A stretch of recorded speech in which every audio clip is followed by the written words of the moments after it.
Should 3-year-olds be taught sex education? 0207 862 2222 is the number. Give us a call. This is really interesting, a group of parents is suing the Welsh Government over plans to teach children as young as 3 about sex and gender identity. They want to overturn a proposal to make relationships and sexuality education compulsory. So what does it mean? What's going to be taught? Let's just have a quick look. We've got the grid for you, okay? So over here, you see, this is the column we're interested in, because this is the age of 3 to 7 down here. So you'll be developing empathy, kindness, and compassion through positive pro-social interactions, right? And awareness that there are different types of families and relationships and everyone is unique. As you get older, then you get to social and cultural norms, roles, stereotypes, blah, blah, blah, blah, blah, blah, blah. And then here we go again, 3 to 7. This is the one that's caused the controversy, this column. An awareness of life cycles, living things change as they grow, the importance of self-care, the use of accurate terminology for all body parts.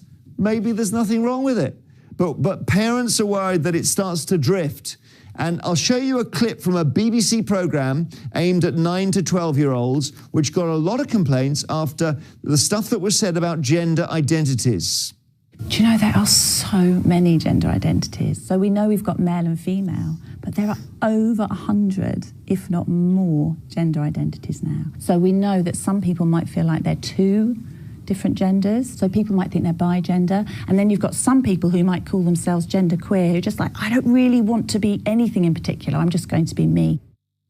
The faces of those That kids. little boy, like, whatever, can I go and play football now? Yeah, just thinking, I don't know what you're talking about. No. Yeah. But that, by the way, has been removed by the BBC from its Teach website. But James, looking at that, it didn't look so bad, the Welsh Government thing?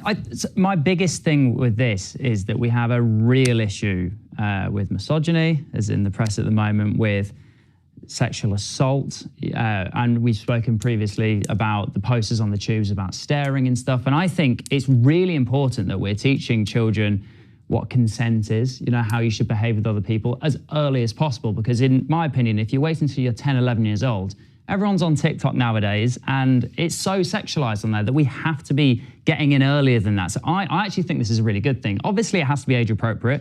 We're not saying sort of certain things. We're not trying to sexualize the children. We're just trying to make them aware of how to behave in an environment with other people, which I'm all for. What do you think, Dawn?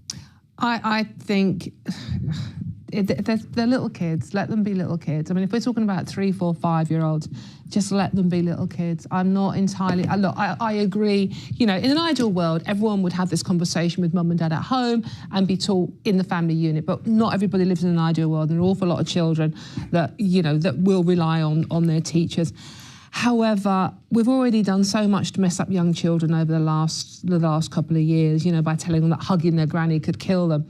So I'm just a bit wary that we've put too much pressure on youngsters as it is. I agree with older children, by the way, but 3, 4, 5-year-olds.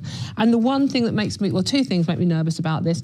One, that there is a woke agenda in schools, and we can deny it until we're blue in the face, but there is. So we know that, you know, you can sort of try and indoctrinate children one way or another. And 2, parents, if they want to withdraw a child from this, a 3, 4, 5-year-old, don't have the right to do so. It's compulsory.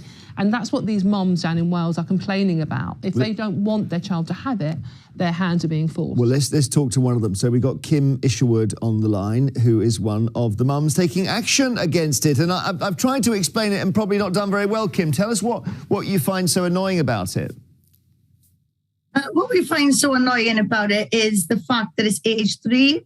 There's no parental opt-out, and it is all across the curriculum. So it's not something that we've seen before, a singular lesson or a singular issue. It's going to be incorporated right away across the curriculum. So we've got absolutely no control over anything our children are going to be taught, regardless of our own beliefs. Are you worried that it gets into really early stage sex education? Is that part of this?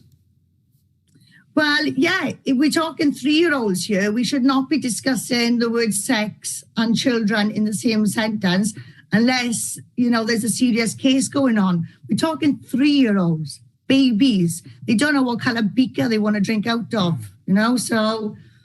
I'm not sure we're speaking about... Go on, James. I'm not sure that we're speaking about sex, though, with 3-year-olds. I think we're talking about how to behave with your peers in class. You know, we have a real issue with male entitlement, and I think that starts in primary school. We need to try our best to educate our young boys with how to behave with their female peers, I would say. I don't think we're speaking about sex to Kim, 3-year-olds. what do you say?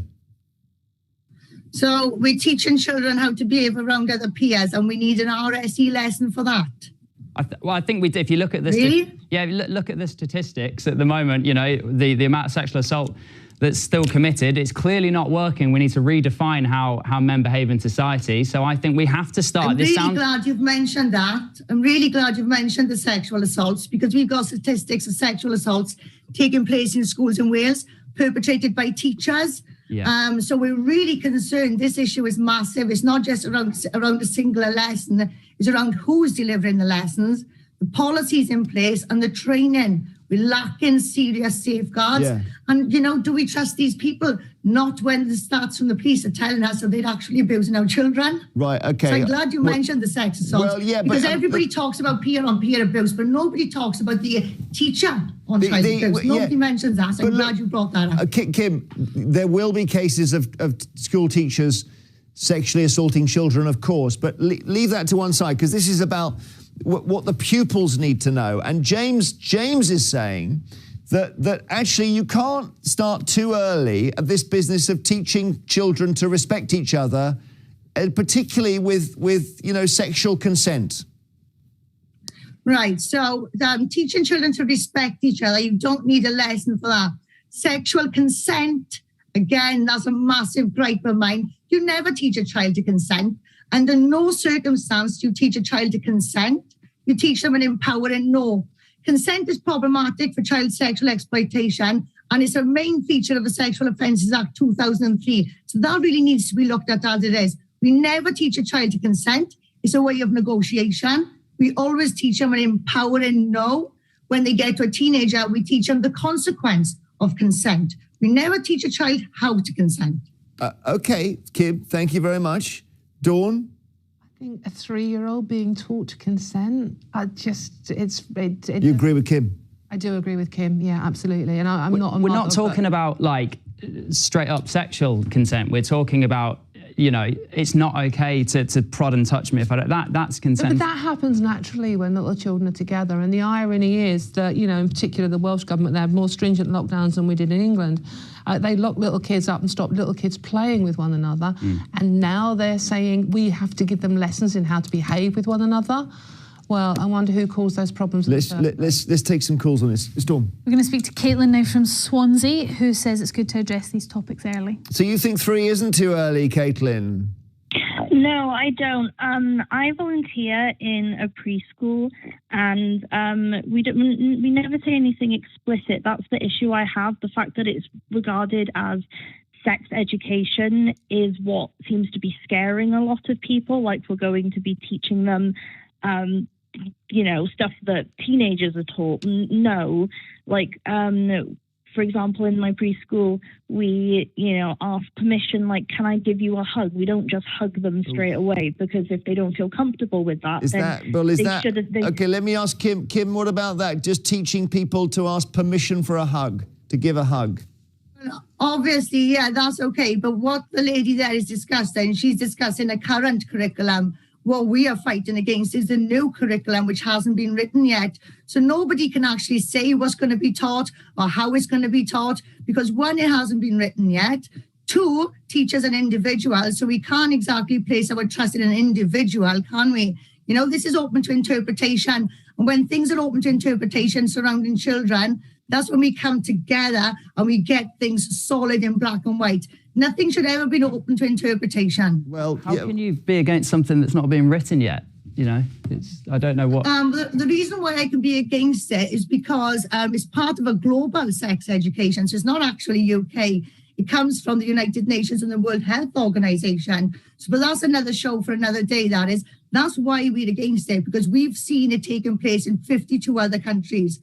So this is not Welsh education. We've been misled from day one. Caitlin, thanks for your call. Storm. We're going to speak to Pat from Merseyside now. Hi, Pat. Oh, hello. Are you worried like Kim? Well, I totally agree with Kim, and I totally agree with Dawn. And Storm, you look wonderful, and congratulations. Your fivers in the post, Pat. Thanks. When we were children, we grew up in innocence, and I still thought that babies came in the nurse's bag until I was 8 and 9. And I followed the nurses coming to houses of maternity, hoping I'd be able to see the baby coming out of the bag. But that's lovely. And that is a lovely thing when you say that. I think I was probably about as sheltered as you, funnily enough. Well, it was lovely, Jeremy, because we grew up as children, but now we are putting too much emphasis on sex. Why don't we just teach our children to grow up the right way, have manners, treat each other gently and wisely, and then when they're 10 or 11, when it comes to the time that they should be told these things, it should be taught by the schools as a curriculum. James's point is they're all over, Pat, they're all over TikTok. I'm afraid TikTok blows the nurse's bag theory quite early on. That's the problem. Yes, but the thing is, why are we killing the children's innocence at this early age? James? Well, yeah, but the reality is, I'm in the music industry, and a lot of music videos are quite sexual. And, what's the age that you're allowed to use YouTube and TikTok and things? I think I would love to live in that world, Pat. I really, really would. I sadly think we're beyond that point now. And you say about educating people the right way, and I think that's what we're trying to do with this conversation, aren't we? Okay, Pat, thank you very much. Nice to hear from you. Thanks for your compliments. Storm? We're going to speak to Pat now from Port Talbot. Oh, another Pat. No, Matt. Oh, Matt. Sorry, Matt. Matt who's in Leith. Hi, Matt. How you doing, Matt? Hi, Jeremy. Yeah, not too bad. Good. So what do you think? Who's right here? Is Kim right? Not in the slightest. I've got a 6-year-old and a 9-year-old so basically already in Welsh education. Sex has never entered the conversation with the kids at school, ever. It hasn't in the old curriculum. There's no mention of it happening in the new curriculum. The closest we've had is the Pantosaurus campaign from the NSPCC, which even before the kids went to school, we showed them the video on YouTube. Yeah. So basically, that's as close as it comes to consent. Have you seen the... No, I don't know what that's about. I'm really sorry. Oh, it was a campaign the NSPCC did, cartoon to try to teach kids that nobody's allowed to touch them. And that's been in school for probably about 4 or 5 years. Right. Okay. But you support this new way of teaching, do you? Well, that's the whole point. There's no indication that it's a new way of teaching. Well, this was already in school. Well, hang on. Kim, can you answer Matt? Because he's cool about it. Yeah, actually, Matt, there's a new curriculum coming in September 2022. You're going to have to look into it because, like you said, the Pantosaurus, I love Pantosaurus, fully supportive of Pantosaurus. I think that should be in every classroom. I think it should be like a nursery rhyme. Perfect. I agree with you there, Matt. What's coming in is new, and I suggest you do a little bit of research behind it because it's all being kept under wraps, and there's a lot you need to look into. But I totally agree with you, Pantosaurus, 100% behind that. I'm all up for safeguarding children's rights, sexual safeguarding, sex education at the right stage, delivered by the right people. Okay. So yeah, I agree with Matt on the Pantosaurus, but I also suggest he needs to look at the new curriculum. Pantosaurus, we're going to look up. Thank you, Matt. Storm. We're going to speak to Susan now from Argyll and Bute, who thinks these lessons are going way too far. So you think Kim's right here? You worried, Susan? I know she's right because in Scotland we're way ahead of you, and I suggest, Kim, that you start getting yourself organised now. Well, she is. Because for the last 4 years at least, we've had things coming into school. At primary age, they're taught about certain labelling certain sexual parts and gender issues, etc., and whether or not they want to be a boy or girl, and they don't have to tell their parents. And I find it terrible in Wales that you can't opt out. Once they get to secondary school, underage illegal sex is presented as a perfectly valid choice. In fact, pupils are told they have the right to do it. Various sexual practices are talked about. I've been told I can't mention them on air, but just to say that every orifice is covered. You've got bondage, you've got sex toys, you've got masturbation, you've got pornography, all promoted as perfectly normal. things that there's no mention of actually love, enjoying sex, respecting each other, presenting it as the beautiful thing that it should be. All right. Okay, well, we've got the measure of it. James, although that's not necessarily what you're calling for, is it, really? No, James? I think I'd quite like to see the actual articles that was just mentioned, because that's slightly... I mean, it's terrifying if they're speaking about things, but I don't know whether... There's obviously a campaign in Scotland, there's a campaign in Wales. Thank you, Kim, for joining us. Very interesting. Thank you. We'll see where it goes. We haven't got all the details yet. Jeremy Vine extra later, Larry Turner, Christina Patterson joining Storm. After the break, should we make the extra bank holiday we're getting this year a permanent thing?